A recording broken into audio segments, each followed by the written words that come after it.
Programme میں شرکت کو سعادت سمجھتا ہوں اور خوش قسمتی سمجھتا ہوں۔ میں بھی یہاں بیٹھ کے سوچ رہا تھا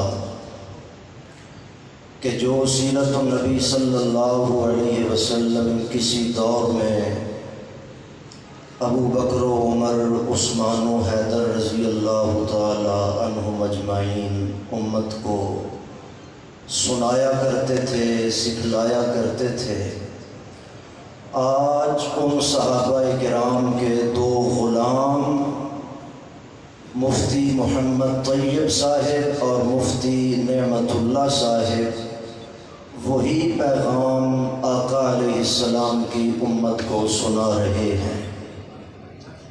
اللہ تعالیٰ ان کی یہ عظیم کاوش اپنی بارگاہ عالیہ میں قبول فرمائے۔ میں صرف مزید 5 منٹ گفتگو کروں گا، تقریر تو نہیں ہوگی، صرف تمہید ہوگی۔ اللہ تعالیٰ نے دنیا میں جتنی چیزیں بنائی ہیں ان کو کسی نہ کسی حیثیت میں اللہ تعالیٰ نے محفوظ کیا ہے، اور یہ اصول ہے کہ چیز جتنی قیمتی ہوگی اس کی حفاظت کا طریقہ بھی اتنا اعلیٰ ہوگا۔ آپ بازار میں چلے جائیں، بادام دیکھا ہے کہ کھاندے ایسا ہو رہے ہیں، کھانا بھی بڑا مشکل ہے۔ اگر 200-400 700 کلو سے ہوں گے 2500 کلو بادام قیمتی چیز تھی، اللہ تعالیٰ نے اس کی حفاظت کے لیے بڑا مضبوط خور اس کے اوپر بنایا۔ اس کے مقابلے میں آپ ایک چنا دیکھیں، قیمت میں بھی اس سے 5 گنا کم ہے، اس کی حفاظت کے لیے مختصر سا چھلکا ہے اس کے اوپر۔ اپنے گھر میں دیکھیں، لوہا ہوگا ویسے ہی پڑا رہے گا، چاندی ہوگی تھوڑی سی حفاظت کریں گے، سونا ہوگا مزید حفاظت کریں گے۔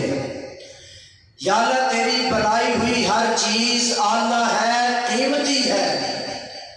میں اس کائنات رنگ و بھو میں جب نظر دوڑاتا ہوں تو مجھے دنیا کی تمام دولتوں سے دولت ایمان زیادہ قیمتی نظر آتی ہے۔ تو نے سورج کو بنایا، آسمانوں پہ محفوظ کیا، چاند کو بنایا، آسمانوں پہ محفوظ کیا، ستاروں کو بنایا، آسمانوں پہ محفوظ کیا۔ اے میرے رب کریم، تو نے ایمان کی دولت جو سب سے اعلیٰ بھی ہے، قیمتی بھی ہے، وہ بنا کے کہاں محفوظ کی؟ فرمایا میں نے دولت ایمان کی حفاظت کے لیے اپنے آخری پیغمبر کے صحابہ کے دلوں کا انتخاب کیا۔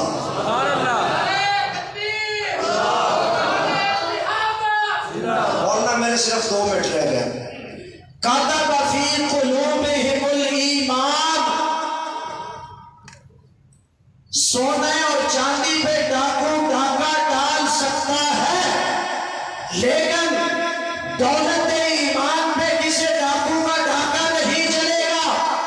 دولت اسلام پہ، سیرت النبی کی دولت پہ کسی ڈاکو کا ڈاکہ نہیں چلے گا۔ کیوں؟ یہ کسی بادشاہ کی حفاظت میں نہیں، یہ کسی وزیر کی حفاظت میں نہیں، اس کو محفوظ کیا صحابہ کے دلوں میں۔ اور کس نے محفوظ کیا؟ کتب فی قلوبہم الایمان، محفوظ کرنے والا اللہ ہے۔ جن کے دلوں میں محفوظ ہوا وہ صحابہ ہیں، جو محفوظ ہوا وہ سیرت النبی ہے۔ فرمایا ساری دنیا زور لگا لے، ساری دنیا اپنی دولت صرف کر لے، ساری دنیا پٹ کے مر جائے، صحابہ کے دلوں سے دولت ایمان کو کوئی نہیں نکال سکتا۔ آج یہ جو ہم رونقیں دیکھ رہے ہیں، یہ مساجد، یہ مدارس، یہ سیرت النبی کے کورس، یہ قرآن، یہ سنت، یہ حدیث کی تعلیم، آج یہ سارا کا سارا دین میرے محبوب علیہ السلام کی صحابہ اور اہل بیت کا مرہون منت ہے۔ اگر ذوق تازہ ہو تو ایک شعر پڑھ کے بات ختم کر دو، زور سے سبحان اللہ کہو۔ سبحان اللہ۔ ذی شانی مسلمان